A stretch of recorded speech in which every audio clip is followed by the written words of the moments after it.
विद्यार्थी मित्रों, एक बार अकाउंट लर्निंग में आपका फिर से स्वागत है।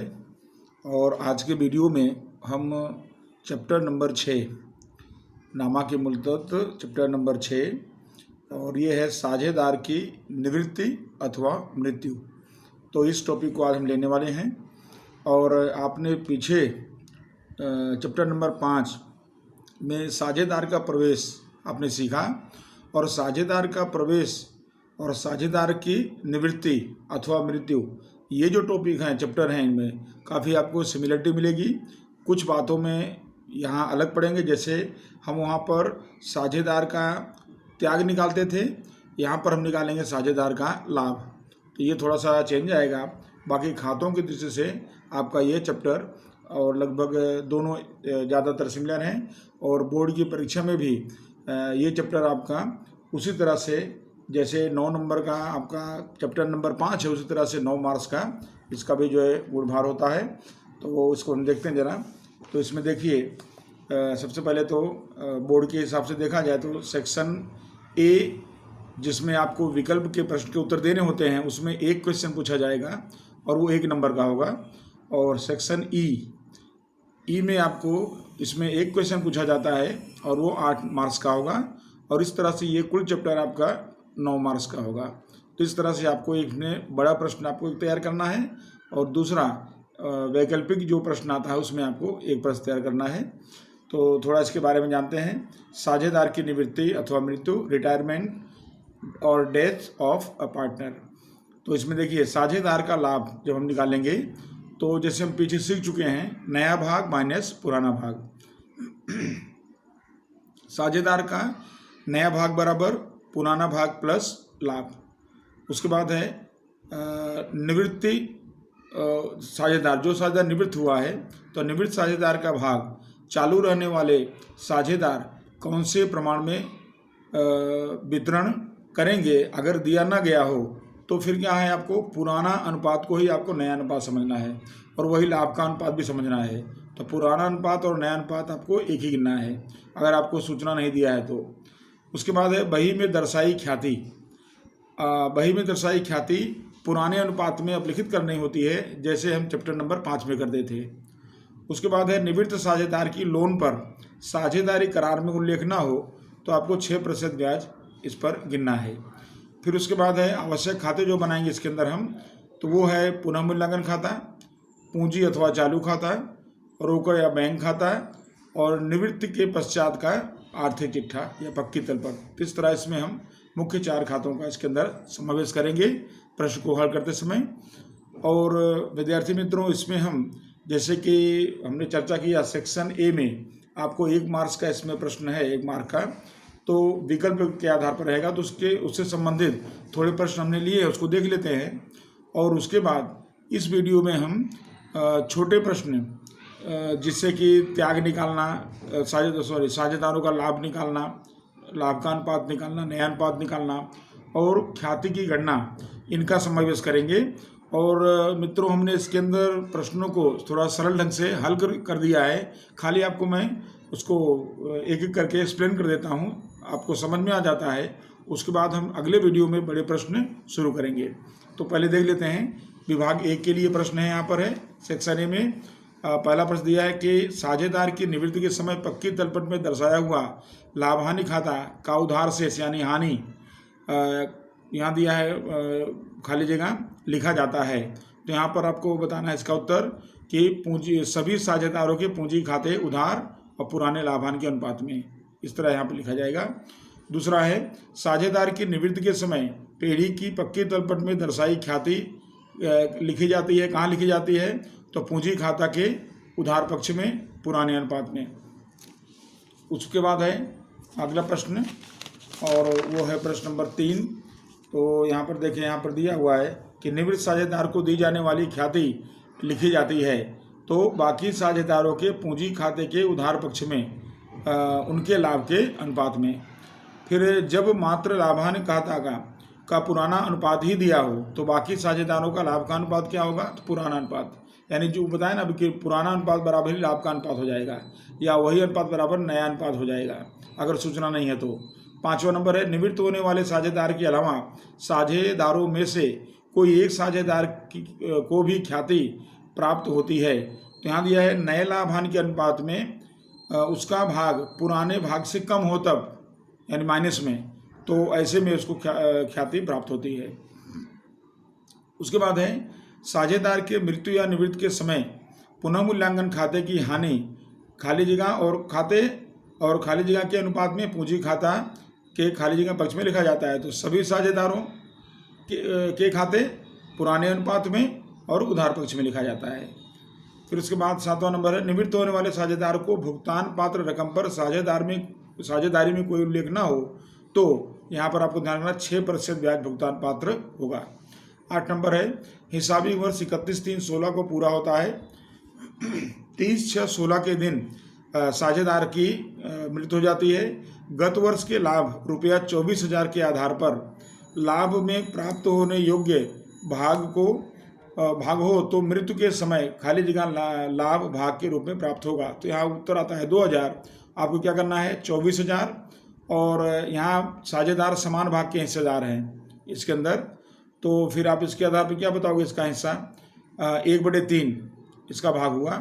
तो 1/3 और गुणे यहाँ पर देखिए कि 31/3/16 को पूरा हुआ वर्ष, यानी अप्रैल शुरू होगा, अप्रैल मई जून, यानी कितना महीने हुआ 3, तो 3 महीने का इसके अंदर आपको इसका निकाल लेना है। तो 24,000 गुणे 1/3 और गुणे 3/12, इस तरह से इसको हल करेंगे तो इसका उत्तर आएगा यहाँ पर 2,000 रुपये आएगा। तो इस तरह से आप इसको प्रश्न को हल कर सकते हैं। तो इस तरह से यहाँ पर 24,000 जो है लाभ हो गया और 1/3 साझेदार का भाग यहाँ दिया हुआ है 1/3 है, तो 1/3 और गुणे 3/12 यानी 3 मास जो समय आया तो उसके आधार पर 2,000 होगा। श्वेता, गीता और ज्योति समान भाग के साझेदार हैं। गीता निवृत्त होती है। गीता का भाग श्वेता और ज्योति को समान भाग में मिलता है, यानी बाकी रहने वाले साझेदार समान भाग में रहते हैं। तो श्वेता और ज्योति का नया लाभ का अनुपात क्या होगा, तो समान भाग है तो वही रहेगा 1:1। उसके बाद है 10वां प्रश्न है, इसमें है कर्मचारी लाभ भाग फंड साझेदार की निवृत्ति के समय खाली जगह के रूप में लिखा जाता है। तो पक्की तलपट में जिम्मेदारी, जैसे अपने प्रवेश में लिखते थे उस तरह से जिम्मेदारी या दायित्व के रूप में लिखा जाएगा। अब विद्यार्थियों, अब हम क्या करेंगे, इसमें जो नया लाभ हानि का अनुपात और लाभ का अनुपात, इसकी हम गणना करने के लिए यहाँ हमने थोड़ी सरलता के लिए और थोड़ा जल्दी हमको ये मतलब समझा दिया जाए, इसके हिसाब से मैंने गणना कर लिया है। खाली आपको मैं समझाता हूँ इसके अंदर संक्षिप्त रूप से और आप समझने का प्रयास करेंगे। तो देखिए यहाँ पर एक सवाल है, XY Z क्रमशः 5, 3, 2 के अनुपात में साझेदार हैं, Z निवृत्त होता है। तो आपको क्या निकालना है इसके अंदर, आपको निकालना है इसमें लाभ हानि का नया अनुपात और लाभ का अनुपात दोनों निकालना है। तो आप देखिए यहाँ पर कि जब Z निवृत्त होता है तो उसका भाग X और Y कैसे प्राप्त करेंगे, कोई सूचना नहीं है। तो फिर ये हो जाएगा नया अनुपात बराबर पुराना अनुपात। तो इसका मतलब कि यहाँ पर साझेदार Z जो है ये निवृत्त होता है, तो फिर ये Z निवृत्त होगा तो यहाँ क्या बचेगा 5:3, Z का हिस्सा निकाल दो। तो फिर ये क्या हो जाएगा XY का अनुपात 5:3 होगा और बराबर 5:3 लाभ का अनुपात भी वही होगा। तो ये आपका एक हल हो गया। दूसरा देखिए, ये आपको बड़े प्रश्नों में इससे हेल्प मिलेगी। दूसरा है A, B और C 1/2, 1/3, 1/6 के अनुपात में लाभ हानि बांटते हैं। और यदि A निवृत्त होता है, यदि B निवृत्त होता है, यदि C निवृत्त होता है तो नया अनुपात और लाभ हानि की गणना करो। तो यहाँ पर एक एक करके तीनों को एक ही प्रश्न को घुमा के पूछा गया है। तो यहाँ आप देख सकते हैं, पहले तो क्या करेंगे हम A, B, C का अनुपात बना लेंगे। तो जैसे देखो A का अनुपात कितना है 1/2 है, B का 1/3 है और C का 1/6 है। तो हम सबके हर में 6 कर लेते हैं, हर समान कर लेते हैं। तो यहाँ हमने किया तो 3/6 आया, यहाँ 2/6 आया और C का तो 1/6 पहले से ही है। तो अब इसका अनुपात बनेगा 3:2:1। ये देखिए 3:2:1, ये पुराना अनुपात हो गया। अब इस पर से खाली गणना करना है। यदि A निवृत्त होगा तो फिर A निवृत्त होगा तो इसका मतलब क्या होगा कि यहाँ पर A का हिस्सा ये निकल जाएगा। तो बचेगा क्या 2:1। ये देखिए B और C का अनुपात क्या बना 2:1। ये नया अनुपात बनेगा, ये पुराना अनुपात है और ये लाभ का अनुपात है, तीनों सेम रहने वाले हैं। अब अगर दूसरे में B निवृत्त होता है तो फिर ये B का हिस्सा निकल जाएगा, बचेगा 3 और 1। तो A और C 3 और 1 तो ये देखिए ए और सी 3 और 1 नया अनुपात रहेगा, पुराना अनुपात वही उनका है, और लाभ का अनुपात भी यही बन जाएगा। और अगर सी निवृत्त होता है तो फिर ये देखिए सी यानी 1 निकलेगा, तो ए और बी का कितना मिलेगा 3 और 2। तो ये देखिए यहाँ पर, तो यहाँ पर नया अनुपात 3-2 और लाभ का अनुपात भी 3:2। तो इस तरह से आपको संक्षिप्त में अनुपात बना करके इसको हल कर देना है। फिर उसके बाद अगला प्रश्न देखते हैं। अगला प्रश्न है इसमें पी क्यू और आर 40%, 20% और 40% के अनुपात में साझेदार हैं। क्यू निवृत्त होता है।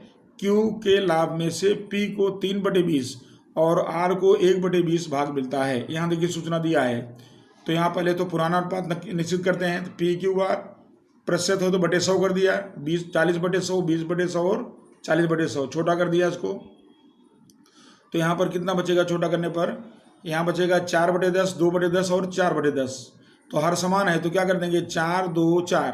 तो देखिए 4, 2, 4 छोटा किया उसको, 2 का भाग दिया सब में, तो ये वो 2 दूनी 4, तो 2, 1, 2 इस तरह से अनुपात बन गया इनका पुराना 2:1:2। अब साझेदारों को लाभ, तो यहाँ पर आपको बोला गया है कि पी को कितना मिलेगा 3/20 और आर को कितना मिलेगा 1/20। हर समान पहले से ही है, अनुपात बन गया 3:1। तो ये 3:1 जो है ये हो गया लाभ का अनुपात। उसके बाद अब नया अनुपात निकाल लेते हैं। अब यह सूत्र बदल गया, देखिए पुराना भाग प्लस लाभ। तो पी का पुराना भाग है कितना? तो पी का पुराना भाग है 2/5।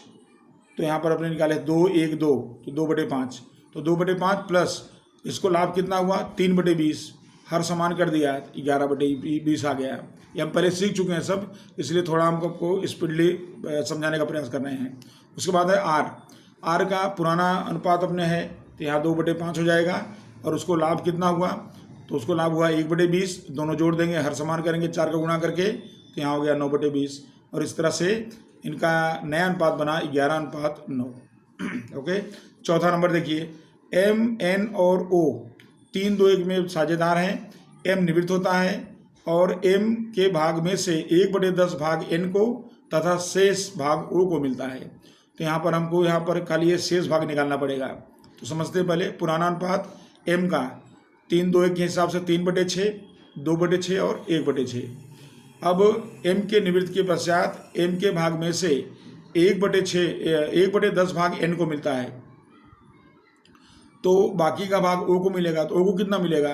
तो यहाँ पर आप देख सकते हैं इसके अंदर 3/6 यानी एम का कितना है यहाँ पर 3/6, तो उसमें से 1/10 भाग माइनस किया इसके अंदर से, तो 1/10 दिया ना इसके अंदर, 1/10 को मिल चुका है, तो 1/10 माइनस करेंगे। तो इस तरह से यहाँ पर 24/60 यानी इसको गुणा कर दिया, क्रॉस गुणा हो रहा है 10 × 6 60, और इस तरह से 10 × 3 और 6 × 1। तो इस तरह से करेंगे तो इसके अंदर अपने को इसका जो है 24/60 आया। और यहाँ पर आप देख रहे हैं इसके अंदर कि 3/6, तो 3/6 में आपको बोला गया कि एम निवृत्त होता है, तो एम का हिस्सा कितना है 3/6। तो 3/6 में से 1/10 किसको मिल गया एन को, तो घटा दिया, तो बाकी क्या बचा 24/60 बचा। ये किसको मिलेगा ओ को मिलेगा। अब इसको लाभ का अनुपात बना लेंगे, तो एन को मिला 1/10, ओ को मिला 24/60, हर समान किया तो यहाँ 6 का गुणा कर दिया, तो 6/60 ये हुआ, 24/60 ये हुआ, हर समान हो गया, तो 6:24। और इसको छोटा कर लेंगे 6 का भाग देके, तो 6 × 6, 6 चौक 24, 1:4 इसका आंसर हुआ। फिर उसके बाद नया भाग निकाल लेते हैं। नया भाग बराबर पुराना भाग प्लस लाभ। तो एन का पुराना है 2/6 और उसमें कितना जोड़ दिए 6/60, इसको जोड़ दिए, तो यहाँ भी अपने हर समान करेंगे, तो यहाँ 10 का गुणा हो गया खाली, तो 20 और 6 26, 26/60 हो गया। और ओ का पुराना था 1/6 और उसको नया मिला 24/60, यहाँ भी हर समान कर लिए, 34/60 हो गया। और अनुपात बनेगा 26:34, छोटा करेंगे 13:17। तो इस तरह से आपका ये अनुपात इसका तैयार हो जाएगा। फिर अब पाँचवें में देखिए, पाँचवें में सी, बी और डी 4, 5, 3 में साझेदार हैं। डी निवृत्त होता है और डी का भाग सी और बी 2:1 में प्राप्त करेंगे। अब यहाँ देखिए थोड़ा अलग दे दिया है कि डी का भाग सी और बी 2:1 में प्राप्त करेंगे, इतना दिया हुआ है। तो पहले हम पुराना भाग देखते हैं सी, बी, डी। तो सी, बी, डी में अपने देख रहे हैं कि पुराना भाग इनका है 4, 5, 3, तो 4/12 5/12, 3/12 जोड़ दिए ना, 4, 5, 9, 3, 12। अब इसमें से कौन जा रहा है, डी यानी 3/12। तो ये 3/12 जो है इसको कौन बांटेगा, सी और बी। कैसे बांटेंगे, 2:1 में, 2/3 और 1/3 में बांट देंगे इसको। तो देखिए साझेदार को लाभ बराबर निवृत्त साझेदार का हिस्सा गुणे लाभ का अनुपात, क्योंकि यहाँ लाभ का अनुपात का पहले से दिया 2:1। तो फिर अब इसको हम सी को, तो 3/12 किसका हिस्सा, डी का, तो डी का हिस्सा में गुणा कर दिया, उसको कितना मिलेगा, 2/3, तो 2/3 का, तो 6/36 हो गया।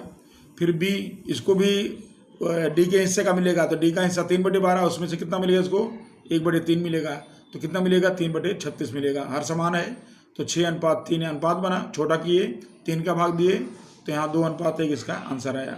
तो ये हुआ साझेदारों को लाभ 2:1। देखिए यहाँ भी 2:1 आ रहा है, तो उसी अनुपात में आ जाएगा ये। फिर उसके बाद है नया अनुपात बराबर पुराना भाग प्लस लाभ। तो सी को पहले मिलता था 4/12, लाभ हुआ 6/36, दोनों जोड़ दिए हर समान करके 18/36 हो गया। बी को पहले मिलता था 5/12, उसको लाभ मिला 3/36, उसको जोड़ दिया हर समान किया 18/36 आया। तो दोनों को एक समान हो रहा है, देखिए तो 18:18 ने 1:1, तो ये हुआ नया अनुपात 1:1। उसके बाद आता है छठा प्रश्न, ए, एम और सी 3, 5, 2 में साझेदार हैं, एम निवृत्त होता है और एम का लाभ का भाग सी को मिलता है। यहाँ खाली एक साझेदार को इसका लाभ मिलता है, दूसरे कुछ नहीं मिलता है। तो पहले पुराना भाग देख लेते हैं, ए एम सी का 3, 5, 2 यानी 3/10, 5/10 और 2/10। एम का लाभ का भाग 5/10 मात्र सी को मिलता है, तो यानी इसमें एम रिटायर होगा तो सी को मिलेगा, ए को कुछ नहीं मिल रहा है इसके अंदर। तो इसके ऊपर से गणना कर लेंगे अब। तो यहाँ पर लाभ का अनुपात तो बनेगा नहीं क्योंकि एक को ही मिल रहा है, तो यहाँ नया भाग निकाल लेंगे। तो नया भाग बराबर पुराना भाग प्लस लाभ। तो ए को 3/10 उसको कुछ नहीं मिलेगा, तो 0 यानी 3/10 ही मिलेगा। सी को मिलता था 2/10 और 5/10 उसको मिलेगा किसका हिस्सा, एम का, तो उसका हिस्सा भी जोड़ देंगे तो हर समान है तो 7/10 हो गया। और इस तरह से नया लाभ कितना हो गया, नया अनुपात हो गया 3:7। और लाभ का अनुपात नहीं बनेगा क्योंकि यहाँ पर एक व्यक्ति को ही लाभ हो रहा है। उसके बाद 7वां प्रश्न है, पी, क्यू, आर और एस 4, 3, 2, 1 में साझेदार हैं। क्यू निवृत्त होता है, क्यू का भाग आर और एस समान भाग में प्राप्त करते हैं। तो यहाँ पर अब आपको पुराना अनुपात पहले देख लेंगे। तो पी, क्यू, आर, एस का 4/10, 3/10, 2/10 और 1/10। और इसमें रिटायर कौन हो रहा है, क्यू। तो क्यू को हम 3/10 जो हिस्सा है उसको आर और एस ये दोनों समान भाग में प्राप्त करेंगे। तो निकाल लेते हैं इसके अंदर, आर और एस का लाभ का अनुपात समान भाग यानी कितना हुआ, 1:1। तो लाभ का अनुपात तो हो गया। अब इनका लाभ चेक कर लेते हैं जरा, उससे भी आपको वही आंसर आएगा। तो देखिए आर को इसका हिस्सा जो है यहाँ पर क्यू का 3/10, उसमें से आधा मिलेगा, समान हिस्सा है ना, आधा मिलेगा 1/2, तो कितना मिलेगा इसको, 3/20 मिलेगा, गुणा कर दिया। फिर एस को भी 3/10 का आधा मिलेगा समान, तो उसको भी 3/20 मिलेगा। और जब इसको हम हर समान करेंगे तो कितना आएगा, 1:1, वही 3:3 यानी 1:1 ऐसा लिख सकते हो आप, लिखना हो तो 3:3 बराबर 1:1 वही दर्शा देंगे। अब नया भाग बराबर हुआ पुराना प्लस लाभ। तो यहाँ पर नया भाग पुराना प्लस लाभ के लिए पी को पहले कितना मिलता था, 4/10, तो पी को तो मिलना नहीं है कुछ भाग, तो 0 कर दिया, तो 4/10 ही रहेगा। आर को 2/10 मिलता था, उसमें से उसको 3/20 मिल रहा है लाभ, तो 3/20 जोड़ देंगे, हर समान करेंगे तो 7/20 आ गया। और उसके बाद एस को 1/10 मिलता था और 3/20 लाभ हुआ, उसको जोड़ दिया, हर समान किया तो 5/20 आ गया। अब यहाँ 4/10 है और यहाँ पर 7/20 है, सबके नीचे 20 है, तो इसको 20 करने के लिए 2 का गुणा कर दिया ऊपर नीचे, तो ये हो गया 8/20। सबका हर समान हो गया, 8, 7, 5, ये अनुपात बन गया 8, 7 और 5। अब आएगा प्रश्न नंबर 8 नंबर में देखिए यहाँ पर एम, एन, ओ और पी 5, 3, 2, 2 में साझेदार हैं। एन और पी निवृत्त होते हैं। यहाँ देखिए 2 साझेदार, एक तो एन और दूसरा पी, ये दोनों निवृत्त हो रहे हैं। एन का भाग ओ को मिलेगा और पी का भाग एम को प्राप्त होता है। तो यहाँ पर थोड़ा यहाँ देखिए पुराना अनुपात एम, एन, ओ इस तरह से हुआ। तो यहाँ पर जो साझेदार रिटायर होंगे इसके अंदर एन और पी, तो देखिए एन का हिस्सा किसको मिलेगा, ओ को, और पी का हिस्सा किसको मिलेगा, एम को। इस तरह से यहाँ कहा गया है। तो पहले दिन का अनुपात पुराना देखिए 5/12 3/12, 2/12 और 2/12, ये इसका पुराना अनुपात हुआ।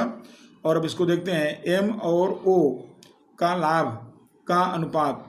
तो एम को कितना मिल रहा है इसके अंदर, अपने देखेंगे इसके अंदर, तो एम को मिल रहा है ये 2/12 और ओ को कितना मिल रहा है ये 3/12। बराबर यहाँ दिया हुआ है इसके अंदर कि यहाँ पर जो है पी का लाभ जो है का भाग एम को प्राप्त होता है और ओ का जो है इसका एन का ओ को मिलता है। तो इस तरह से इनको मिलेगा। तो 2/12 3/12 हर समान है तो 2:3 हो गया। फिर नया भाग बराबर पुराना भाग प्लस लाभ। एम का पुराना 5/12 था, उसको 2/12 मिला, तो जोड़ देंगे तो कितना हुआ 7/12। ओ को पहले कितना मिलता था 2/12, इसको फिर कितना मिला 3/12 लाभ हुआ, तो 5/12 हुआ। तो इस तरह से दोनों साझेदारों को 4 थे, 2 निवृत्त हो गए, 2 बचे एम और ओ, तो इनको नया अनुपात बनेगा 7:5, ये हो गया। प्रश्न नंबर 9 में ए बी और सी 1/2 30%, 1/5 भाग से साझेदार हैं। बी निवृत्त होता है। बी का लाभ का भाग ए और सी 3/2 में प्राप्त करते हैं, ये सूचना यहाँ पर दिया हुआ है। तो यहाँ पर अपने देख रहे हैं बी निवृत्त होता है, तो पहले इसका पुराना अनुपात बनाएंगे ए बी सी। ए को 1/2 दिया है और बी को दिया है 30%, यानी 30/100 हुआ, छोटा करेंगे 3/10 हो गया। और उसके बाद सी का 1/5 है।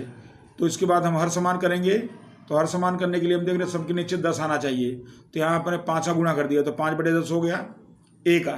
बी का 3/10 हो गया और सी का यहाँ 2 का गुणा कर दिया तो 2/10 हो गया। तो ये पुराना अनुपात हो गया। अब साझेदारों का लाभ निकालेंगे, तो साझेदारों का लाभ निकालेंगे इसके अंदर। तो यहाँ पर ए, तो ए है, तो इसमें आप देख रहे हैं बी रिटायर हुआ, 3/10 भाग बी का था, वो 3/10 भाग जो बाकी बचे ए और सी, वो 3:2, 3/5 2/5 में बांट लेंगे, 3/5 और 2/5 में। देखिए तो ए को बी का 3/10 गुणे 3/5 गुणा कर लेंगे तो 9/50 आया। सी को कितना लाभ हुआ, तो बी का है 3/10, उसको लाएंगे और उसका फिर 2/5 कर लेंगे, इस तरह से 2/5 कर लिया, गुणा कर दिया तो कितना हो गया 6/50। तो इस तरह से ये साझेदारों का जो है लाभ हुआ, तो इसको हर समान हो गया है, तो 9 और 6, तो 9 6 हुआ, छोटा करेंगे 3 का भाग देंगे 3:2, तो ये लाभ का अनुपात हो गया। अब नया भाग निकाल लेंगे, पुराना प्लस लाभ। ए को पहले मिलता था 5/10, इसको लाभ हुआ 9/50, तो बराबर हर समान किया तो 34/50।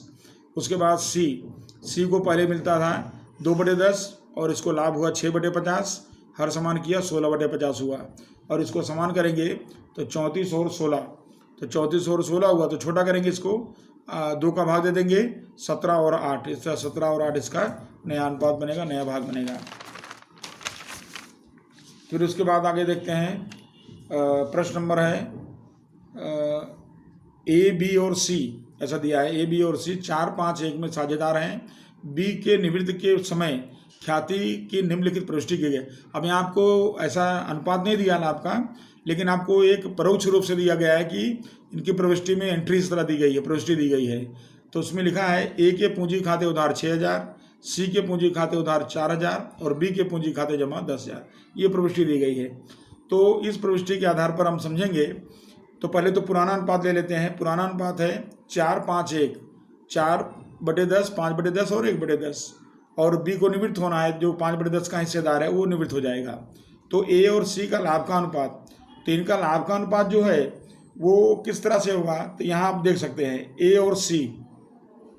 तो ए और सी जिस हिस्से में बी को ख्याति देंगे, यानी बी को ख्याति, जब बी यहाँ से निवृत्त होगा तो बी को ख्याति दी जाएगी। कौन देगा, ए और सी। वो हमेशा अपने लाभ के अनुपात में देंगे। जिस तरह से प्रवेश में त्याग के अनुपात में ख्याति मिलती है, उसी तरह से निवृत्ति में लाभ के अनुपात में ख्याति दी जाती है। तो इसका मतलब इनका लाभ का अनुपात ये 6000 4000 के हिसाब से बन जाएगा। तो हमने बनाया, देखिए ए और सी का लाभ का अनुपात 6000:4000, छोटा किए 6 और 4 और छोटा किए 3:2, तो 3:2 इनका लाभ का अनुपात हो गया। अब साझेदारों का लाभ निकाल लेंगे। तो साझेदारों का लाभ में ए को अगर निकालेंगे इसके अंदर, तो ए को 5/10 जो रिटायर होना है बी, तो 5/10 में से उसको कितना मिलेगा इसके अंदर, तो यहाँ 3 2 है तो 3/5 मिलेगा, तो 3/5 यानी कितना मिला 15/50। सी को 5/10 में से कितना मिलेगा, तो 5/10 में इसको मिलेगा 2/5, तो ये 2/5 गुणा कर दिया तो इसको हुआ 10/50। इस तरह से दोनों साझेदार को 15/50 और 10/50 तो इस तरह मिलेगा। और इसको हम मतलब हर समान करना हो तो हम समान है तो 15:10 ऐसा हो जाएगा। तो 15:10 हुआ तो 15 10 को छोटा कर दो, 5 का भाग दे करके, 5 3 15, 5 दूनी 10, ये देखिए 3:2 बन जाएगा। तो ये अनुपात अपने आप जो है बना रहेगा। अब नया भाग बराबर पुराना भाग प्लस लाभ। तो ए को पुराना भाग था 4/10 और उसको लाभ हुआ 15/50 का, हर समान किया 35/50। सी को पुराना भाग क्या था 1/10 था और उसको क्या मिला, उसको मिला 10/50, तो 10/50 किया, हर समान किया 15/50 हो गया।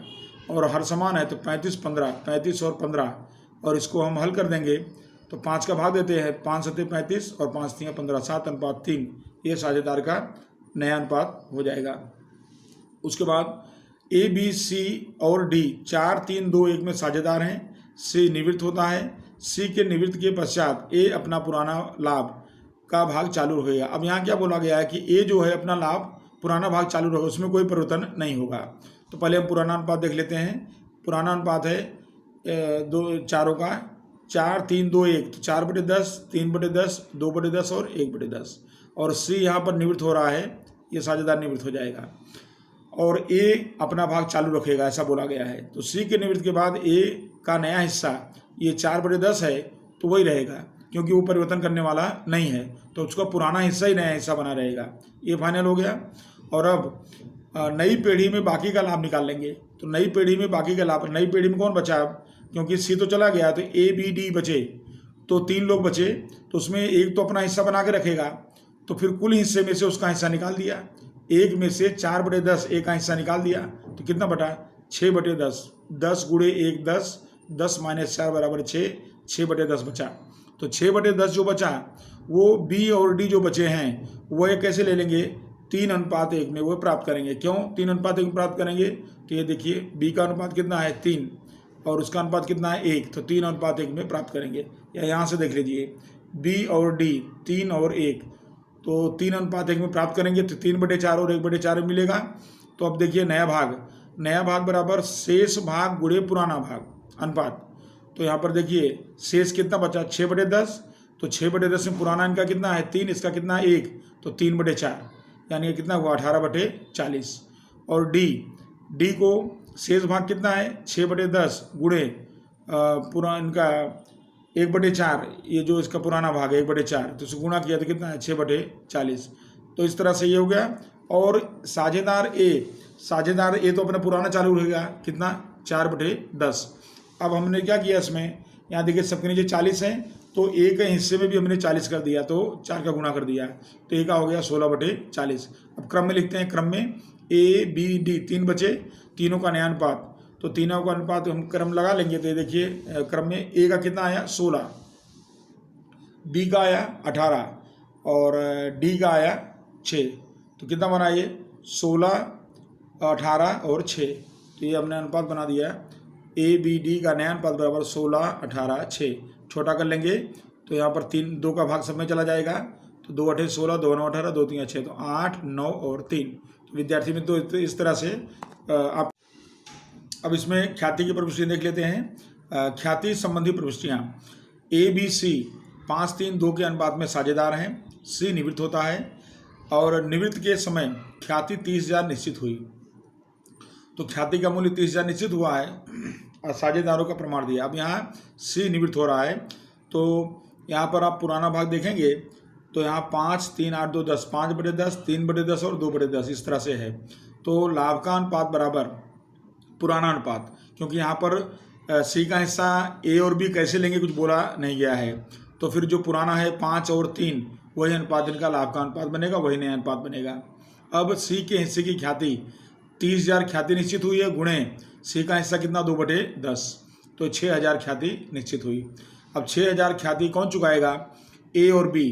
ध्यान रखना प्रवेश के अंदर नया प्रवेश करने वाला साझेदार ख्याति लाता है और उसको पुराने साझेदार ले लेते हैं, और निवृत्ति के समय जो है निवृत्त होने वाला साझेदार जो ख्याति निश्चित होती है उसको ले जाता है। कौन देता है उसको? चालू रहने वाले साझेदार अपने लाभ के अनुपात में उसको चुकाते हैं। ये आपको खास ध्यान रखना है इसके अंदर।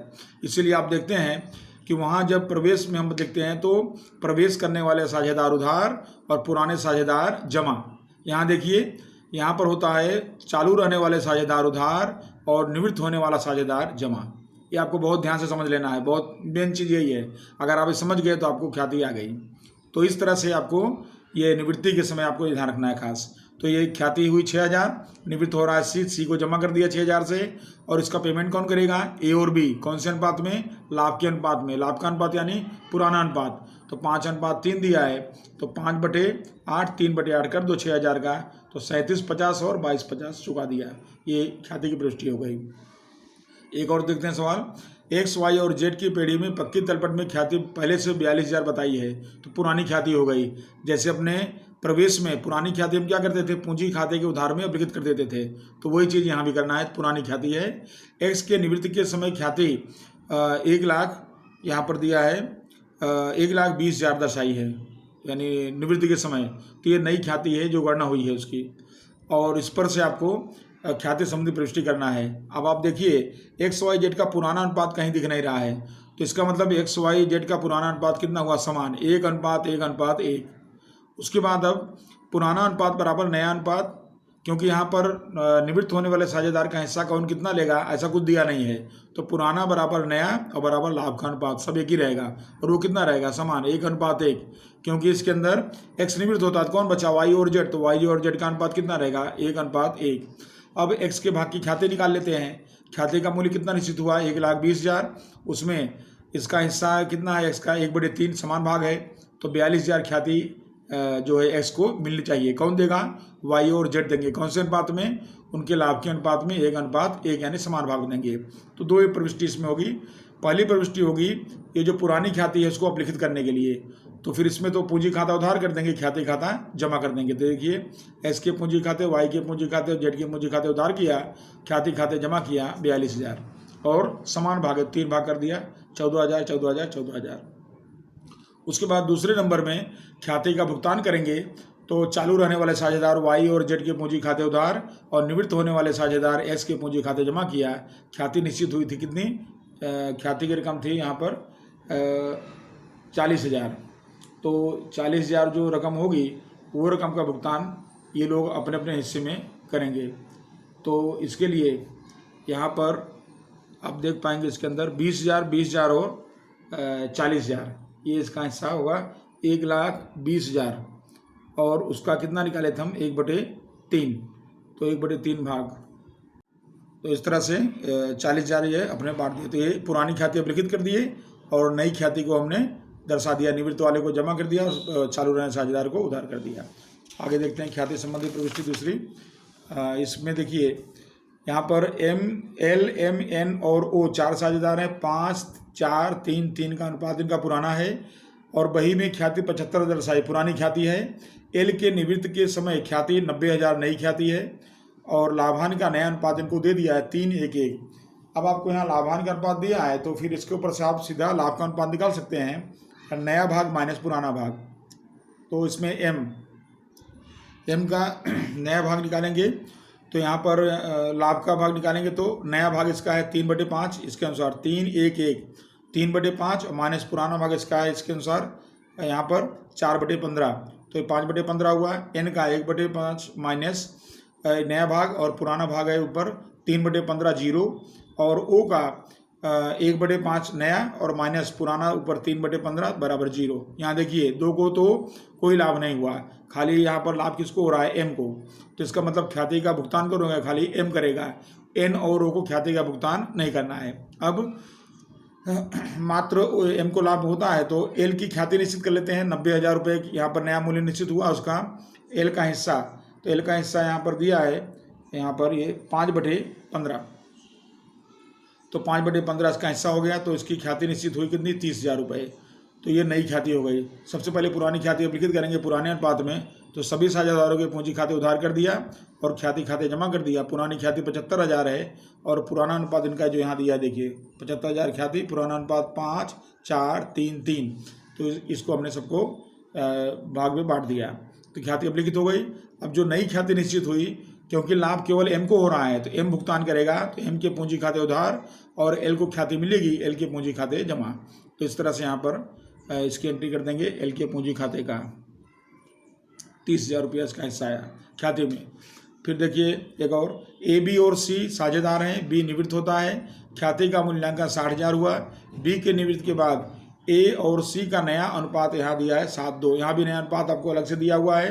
तो फिर वही सवाल यहाँ पर बनेगा कि लाभ का बराबर नया माइनस पुराना भाग। तो यहाँ पर सी निवृत्त होगा तो कौन बचेगा, ए सी का नया अनुपात, ए तो यहाँ पर बी निवृत्त हुआ तो ए का निकालेंगे लाभ, तो ए का यहाँ पर नया भाग हो रहा है यहाँ पर 7/9 और पुराना इसका अनुपात होगा, समान है क्योंकि दिया नहीं है, तो पुराना अनुपात कितना हुआ 1/3, तो हुआ 4/9। और सी का नया भाग है 2/9 और पुराना 1/3। अब यहाँ देखिए इसका माइनस आ गया, सी का माइनस में आया यानी कि सी को त्याग हुआ। तो जिस तरह से निवृत्त होने वाले साझेदार को ख्याति चुकाई जाती है, उसी तरह से त्याग जिसका होता है उस साझेदार को भी ख्याति चुकानी पड़ती है। कौन चुकाता है, जिसको लाभ हुआ होता है। लाभ किसको हुआ है, ए। अब यहाँ पर क्या समझेंगे आप कि साझेदार ए जो निवृत्त हो रहा है बी, उसको ख्याति चुकाएगा और साथ साथ में सी को भी चुकाएगा क्योंकि उसका त्याग हो गया है, माइनस हो गया है, तो दोनों को पेमेंट करेगा वो। अब यहाँ पहले रकम देख लेते हैं। बी की ख्याति 60,000 निश्चित हुई है, तो 60,000 और गुणे उसका हिस्सा समान 1/3, तो आया कितना 20,000। तो 20,000 ख्याति किसको मिलेगी, बी को। अब सी का त्याग होने से उसकी ख्याति करेंगे, इसकी ख्याति कैसे निकलेगी, यहाँ पर देखिए -1/9 है, तो ख्याति का मूल्य है यहाँ 60,000, तो 60,000 गुणे हम क्या कर देंगे, 60,000 गुणे 1/9 कर देंगे, तो ये पॉइंट में आया, पॉइंट में 6,666.67, तो राउंड फिगर कर दिए 6,667। तो ये जो ख्याति हुई ये किसको चुकानी पड़ेगी, सी को। तो इस तरह दो लोगों को ख्याति चुकानी है और ये दोनों की ख्याति कौन चुकाएगा, ए, क्योंकि उसको लाभ हो रहा है। तो प्रविष्टि देखिए, ए के पूंजी खाते उधार और बी के पूंजी खाते 20,000 चुकाना है, सी के पूंजी खाते 6,667 चुकाना है, कुल चुकाना है 26,667। ये इसकी प्रविष्टि हो गई। तो किसी साझेदार को अगर त्याग होता है तो उसको भी ख्याति इस तरह से चुकाई जाएगी। ए, एम, यू और एल 4 साझेदार हैं, 6, 4, 3, 2 के अनुपात में साझेदार हैं और यू निवृत्त होता है इसके अंदर से। तो यू निवृत्त होता है, पुनः मूल्यांकन खाता लाभ और अनामत का वितरण के पश्चात यू की पूंजी यहाँ 80,000 बताई गई है। यू को निवृत्त के समय कुल भुगतान किया गया 1,40,000 और नया अनुपात आपको दिया है 6:5:4, यानी जब यू निवृत्त हो जाएगा तो ए, एम, एल का नया अनुपात बनेगा 6:5:4। तो लाभ निकाल लेंगे हमेशा की तरह, नया माइनस पुराना भाग ए, तो ए का यहाँ पर नया भाग हो रहा है इसके अनुसार 6/15 और माइनस पुराना भाग इसके अनुसार हो रहा है 6/15, 0 हो गया, यानी ए को कोई लाभ वगैरह नहीं हुआ। एम का नया भाग हुआ 5/15 और पुराना भाग इसके अनुसार हुआ 4/15, तो इसको 1/15 लाभ हो रहा है। एल का नया भाग हुआ 4/15, पुराना भाग यहाँ से देखेंगे तो 2/15, तो इसको 2/15 लाभ हुआ। इस तरह से ए को तो नहीं, केवल एम और एल को लाभ हुआ। तो कितना लाभ हुआ, 1:2। आप देख सकते हैं अनुपात बन गया, हर समान है। तो एम और एल का लाभ का अनुपात बराबर 1:2। अब ख्याति में गणना करनी पड़ेगी, चुकाई की कुल रकम। आपने देखा है कि यू को कितना चुकाया गया, कुल 1,40,000, तो 1,40,000 चुकाया गया। उसमें से यू की पूंजी यहाँ दिया ना, वितरण के पश्चात पूंजी, तो यू की पूंजी कितनी बताई गई है, 80,000। वो माइनस कर दो, जो अंतर आएगा वो ख्याति होगी। अंतर कितना आया, 60,000 आया, तो ये 60,000 जो है वो ख्याति हो गई। अब इस ख्याति का जो है भुगतान एम और एल करेंगे 1:2, क्योंकि उनका लाभ का अनुपात है। देखिए, एम के पूंजी खाते उधार, एल के पूंजी खाते उधार और यू के पूंजी खाते जमा। 60,000 की ख्याति चुकाई गई और एम और एल ने कौन से अनुपात में, 1:2, 20,000 और 40,000 के प्रमाण में भुगतान किया। तो इस तरह से ये ख्याति की आपकी यहाँ ये प्रविष्टि हुई। और विद्यार्थी मित्रों, अब इसमें हमने थियरी, छोटे प्रश्न सब ले लिए हैं। अब हम नए वीडियो में बड़े प्रश्न गिनेंगे जो आपकी परीक्षा में बोर्ड में 12 बोर्ड में 8 नंबर के पूछे जाते हैं। और इसके बाद हम अगले वीडियो में पुनः मिलते हैं। नमस्कार।